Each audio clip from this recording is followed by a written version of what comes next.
Goed, ons het vir juffrou Renet hierso vandag. Sy gaan vir ons deur 'n wetenskapvraag vat.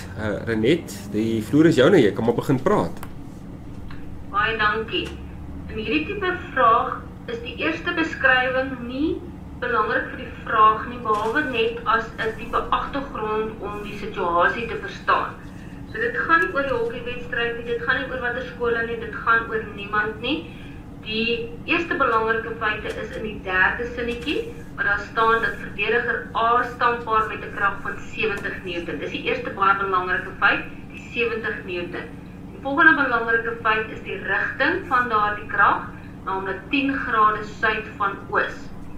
Suid van oos beteken vanaf die ooslyn na die suidekant toe, met ander woorde van oos af onder toe. Eerste stap nou is 'n ruwe skets. 'n Ruwe skets beteken geen liniaal nie. 'n Ruwe skets. Net dood eenvoudig jou potlood en jou uitveer wat jy moet reg hê.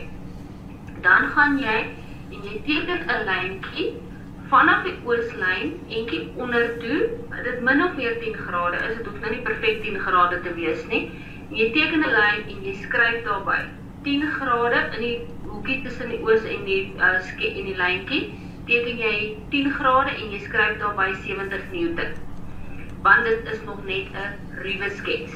Die volgende belangrike ding in die vraag is 'n verdediger B. Wat dan die speelster stamp met 'n krag van 100 Newton na 20 grade wes van suid. Wes van suid beteken vanaf die suidlyn na die linkerkant toe. So nou teken jy op jou ruwe skets 'n lyntjie in, weer 'n keer vryhand, sonder 'n liniaal, min of meer in die rigting 20 grade wes van suid, en jy skryf daarin 20 grade en jy skryf daarin 100 Newton. Dit gee vir jou 'n idee in watter rigting is die twee kragte. Omdat dit alreeds kragte is, kan jy alreeds jou pyltjies insit om aan te dui dis kragte, maar die grootte is nog nie vreeslik belangrik nie. Goed, Renet, kan ek gaan vir jou vra om dan net vir my te sê, die pyltjies, in watter rigting moet ek hulle inteken, na die oorsprong toe of weg van die oorsprong? Weg van die oorsprong. So, kragte se rigting is altyd weg van die oorsprong. Daardie een is so en daardie een is so. Ja. Goed. Daar's hy.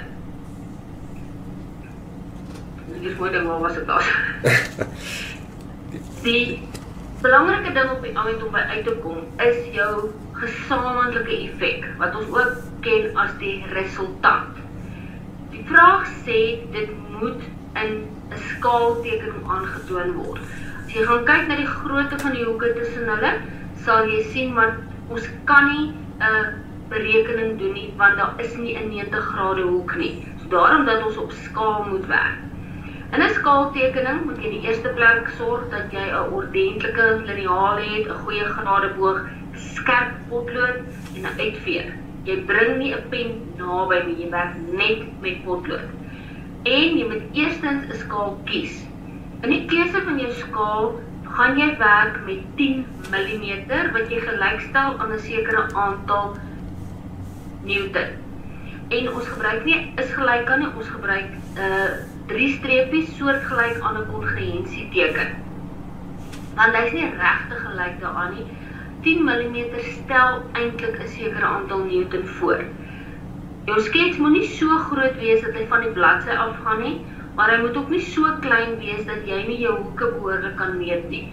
Daarom is 'n gemaklike skaal in hierdie geval 10 mm wat gelykstaande is aan 10 Newton. So dan skryf ons neer 10 mm gelykstaande aan 10 Newton. Nou kan ons begin met ons finale skaaltekening. In ons skaaltekening, die eerste stap gaan wees om 'n verwysingslyn te kry. Jou verwysingslyntjie gaan doeteenvoudig 'n noord-suidlyn wees. As 'n noord-suidlyn, van hom af gaan teken jy dan jou verwysingslyn verder na oos toe, maar hier moet jy jou gradeboog gebruik om seker te maak dat hy presies 90 grade is. Dan, van daai ooslyn af, nou vat jy jou gradeboog, van daai ooslyn af, meet jou hoek 10 grade en trek jou lyntjie volgens jou skaal moet daardie lyn nou presies 70 mm lank wees. Jy moet baie akkuraat werk. Jy kry in 'n eindeksamen of 'n eksamen kry jy presies 1 mm speling. So as jou potlood nie skerp genoeg is nie, gaan jy nie daai akkuraatheid kry nie. So jy teken jou lyntjie, in jou skaaltekening moet alle waardes aangetoon word in millimeter. Alle lengtes is in millimeter want hy is nie 70 Newton lank nie, hy is 70 mm lank. Van daardien af, as hy klaar is, ons sit nie nou al die pyltjie in nie. Jou volgende stap is om by daardie in sy einde, waar jy klaar gemaak het, ver weg van jou aanvanklike verwysingslyn af, teken jy 'n nuwe verwysingslyn, 'n noord-suidlyn. Teken 'n nuwe verwysingslyn om jou volgende krag te kan teken.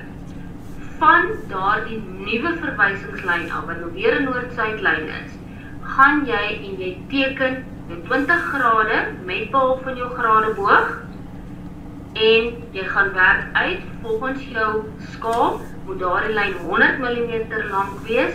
Jy gaan meet om presies 100 mm en teken jou lyn daarin. Om seker te maak dat jou verwysingslyn wel ook 'n noord-suidlyn is. Hy moet nou ewewydig wees aan jou oorspronklike verwysingslyn. Dit is waar jy 'n bietjie wiskunde gaan gebruik en jy gaan sê, maar daai twee lyne is ewewydig aan mekaar, so ek weet hy moet 110 grade wees ten opsigte van die oorspronklike een. So gebruik jou wiskundige beginsels van ewewydige lyne om presies seker te maak dat daai twee ewewydig is. Dan, jy teken jou lyn, merk om 100 mm, dan het jy jou eerste twee kragte. Die beginsel wat ons hier gebruik is dat jy kan kragte, al is hulle nie noodwendig opeenvolgend nie, is hulle gelyktydig, kan ons hulle op enige plek op die papier teken, want die beginsel van 'n vektor is, jy kan hom enige plek op die papier teken, solank sy rigting reg is. So ons gaan nou, om die resultant te kry, gaan ons daai driehoek voltooi. Ons trek 'n lyn vanaf die begin van ons eerste krag na die einde van die tweede krag, om ons driehoek te voltooi. Dit is ons finale een. Vanaf die begin van die eerste een na die einde van die tweede een, daardie gee vir ons resultante krag, wat jy dan gaan inteken en meet. Jy meet hom presies ook in millimeter, en wanneer jy hom klaar gemeet het, jy behoort 111 mm te kry, maar weer, jy kry 1 mm speling na weerskante toe, so hy behoort 111 mm te wees. Nou kan jy jou pyltjies aan die einde van die kragte insit. Ons sit nie die pyltjies vooraf in nie, want as jy jou pyltjies te gou insit, maak dit jou beginpunt van jou nuwe vektor, maak dit moeilik om te sien waar jy moet begin.